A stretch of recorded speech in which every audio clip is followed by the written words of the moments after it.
Guys, and welcome back to the channel. I know it's been a while. I literally just couldn't be asked. Also, different background. I know it's a wardrobe. However, I am going to miss the start of the season, so I thought I'd bring you a video now, me just going through my Premier League table prediction, and hopefully I'll bring an upgrade on last year's prediction video, which was a bit questionable in its quality. Hi guys, welcome back to yet another. Can't really say yet another video, can I? A video. I'm just gonna do, you know, that typical Premier League predictions video where I just tell you my 20th to first place. Why not? Pretty easy video to make. Pretty easy idea. Why not? Let's get into it. I want to say before I get into it, just the videos I've done like in the future. Sorry, I'm a bit like ill at the moment. Anyway, without further ado, let's get into it and embarrass myself.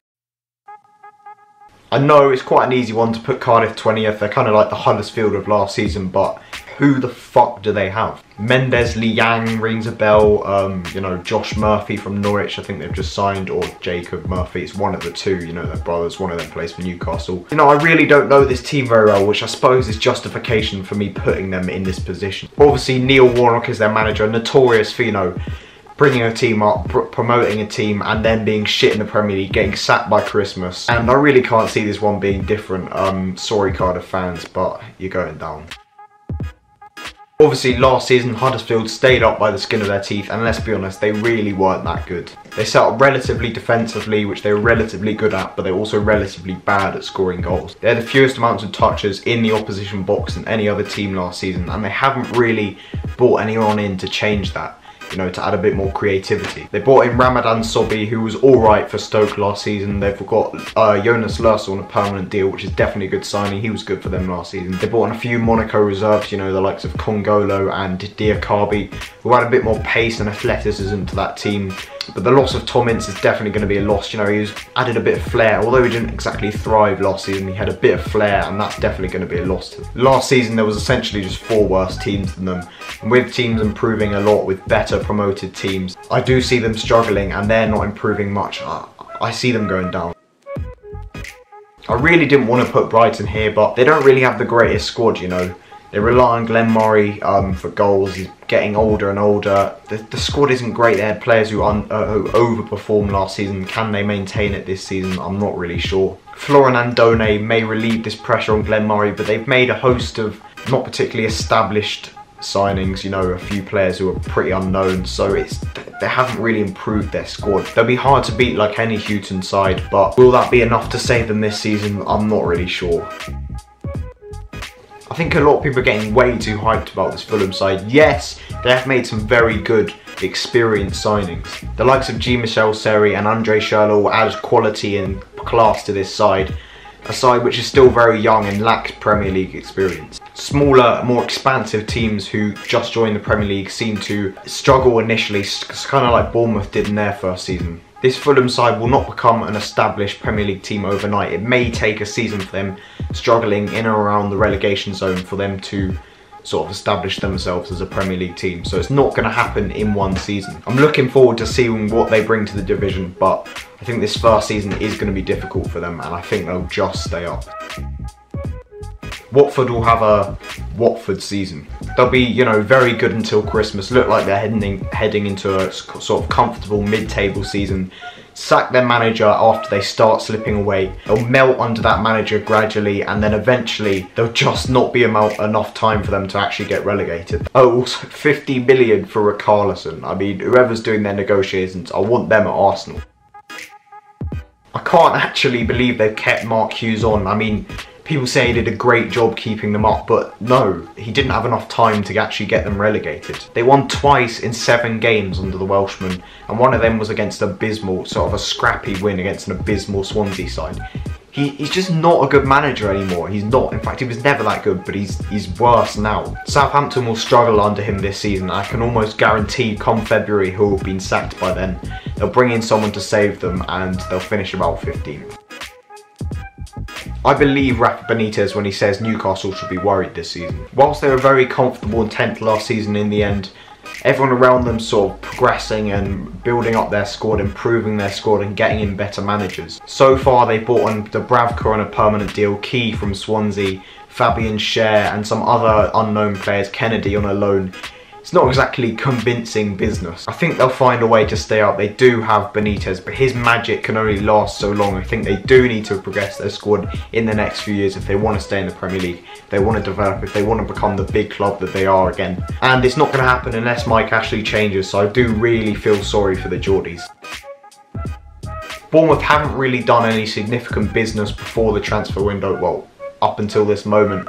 So I don't really see them improving this season. I think they'll have a similar season, you know, start poorly, gradually improve, and just be fine, if you know what I mean. You know, they'll play attractive football but get exploited defensively. 13th would be another decent season for the Cherries in this Premier League spell that they're in this wonderland that they're in. But I think talk of Europe is a bit premature and they're not really at that stage. They haven't progressed their squad enough.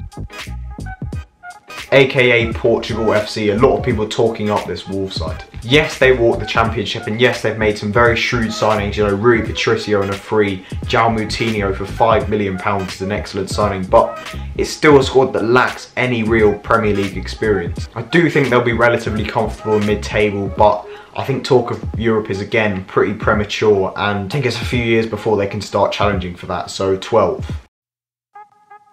The loss of Riyad Mahrez is obviously a huge blow to Leicester. He was their talisman.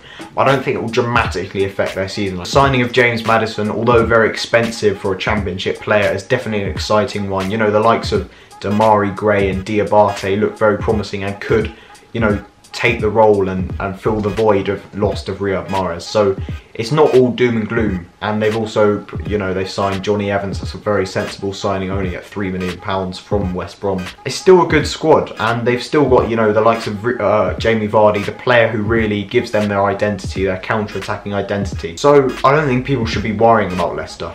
If they can rediscover the form that they showed when Claude Puel initially arrived, then they could really challenge for Europe. I just think they'll start sort of poorly, like they seem to in the last two seasons. Yeah, I think they'll trickle towards a mid-table season. People already seem to be writing Burnley off, and to be fair, they haven't really invested in a lot of players. They haven't really deepened their squad to help them cope with four tournaments, you know, the Europa League. But however, although I don't think they'll be able to match their 7th place finish of last season, I do think they'll still be well drilled, well organised, hard to beat, and that will help them, and they'll comfortably get a top 10 finish, I think. This one single-handedly relies on Palace keeping Wilfried Zaha in the next 6 days. If they do, they can realistically challenge for Europe. It's a first full season for Roy Hodgson. I know he came in after 4 games, but if you take away that terrible start in the 7 games, they would have finished in the top 10 last season, and it's definitely realistic for them to challenge for a place in Europe. Although Loftus-Cheek will be a miss if they can't secure that signing. They've brought in Max Meyer, they've brought in Cheick Kouyaté, who are 2 good signings in midfield. If they can rekindle Christian Benteke's goal-scoring form, it could be a good season for them.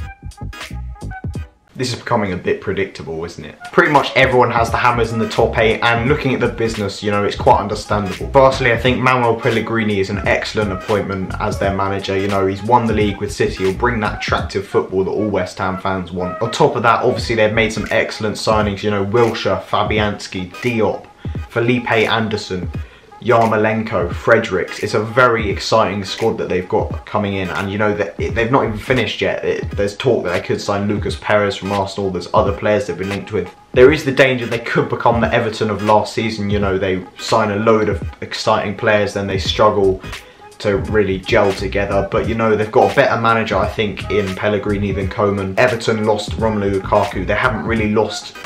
Romelu Lukaku was a huge influential figure in that Everton team, and West Ham haven't really lost a player like that. Again, it's pretty predictable, isn't it? Everton are tipped for 7th every season, and I can't really change that for this season. Yes, they've had a terrible pre-season despite their 22-0 win, and they haven't done much business yet. Richarlison for 50 million, I mean 50 fucking million, is quite extortionate, but you know, he is a good player. He will help them develop, but you know, after one, he had half a decent season. Lucas Digne at left back will definitely be a good signing. but they desperately need a centre-back. You know, you look at Keane, was very shaky last season. Williams has just gone on loan to Stoke, the level which he really should be playing at, and Jagielka's close to retiring because, you know, he's fucking like 57 or something. They desperately need a centre-back. You know, Tosun hasn't proven himself yet as an out-and-out goal scorer. Maybe they need to bring in a striker. If they can get these deals done by the end of the window, who knows, they could even break into the top 6. I really rate Marco Silva, but I think 7th is pretty likely, to be honest. Now we get into the interesting part. Yeah, United, 6th. Yes, I'm banking purely on Mourinho's 3rd season implosion, but to be fair, in pre-season they've shown signs that it could be coming. They lost 4-1 to Liverpool, and despite Mourinho saying it was United kids v Liverpool, United's average age of their starting 11 was actually higher than Liverpool's, which is quite amusing. Mourinho also had a meltdown in a press conference, which was pretty hilarious as well. They're showing signs that they could be on the cusp of a disastrous season. On top of all that, their transfer business hasn't been amazing. You know, Fred and Dalot are obviously decent signings. They'll definitely improve the United squad.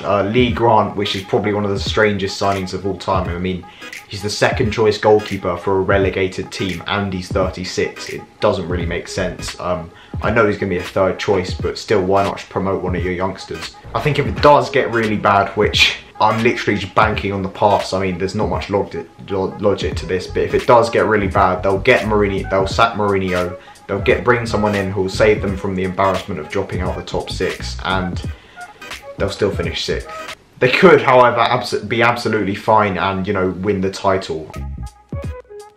Not a team I want to talk about, not a team that I will ever back to finish above Arsenal or in the top 4, even if it's completely logical. The stadium may not even be ready in time. It looks like a toilet. They could lose Dembele, Alderweireld and Rose, and they've signed absolutely no one. They may only get Jack Grealish for 15 million.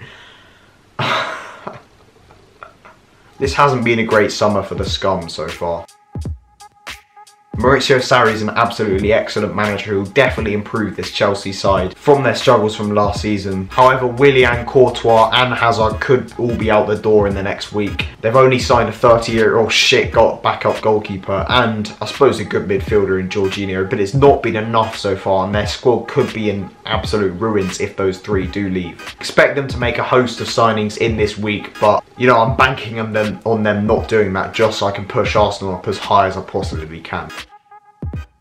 And it is Arsenal in 3rd, and this is literally as high as I could put us. And even this is out of pure hope instead of actual logic and reason. So don't abuse me in the comments for being biased. I'm just trying to be positive towards my team. It is out of hope, as I'm saying, not out of reason and logic. But this is as high as I can possibly put them with any sort of justification. People talk about playing the Europa League as if it's at a disadvantage, but I think it could be an advantage to both Chelsea and Arsenal. You know, we'll be resting our players, particularly in the group stages, while the other 4 teams play all their main players in the Champions League. We've made some decent-ish signings. You know, Torreira, Leno, they look exciting, promising.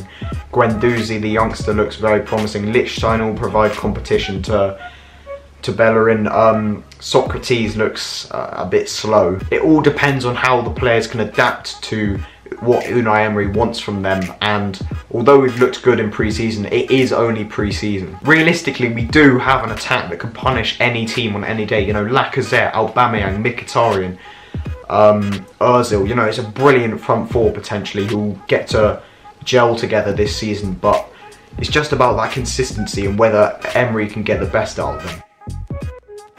Everyone is really bigging up this Liverpool team, and again, understandably so. Keita and Fabinho are excellent signings in midfield. Alisson is obviously a huge upgrade on Karius, and Shaqiri will provide healthy competition and strength and depth to that front 3. If you're being picky, you could say they could upgrade their centre-back partnership. Obviously, Van Dijk's an excellent signing.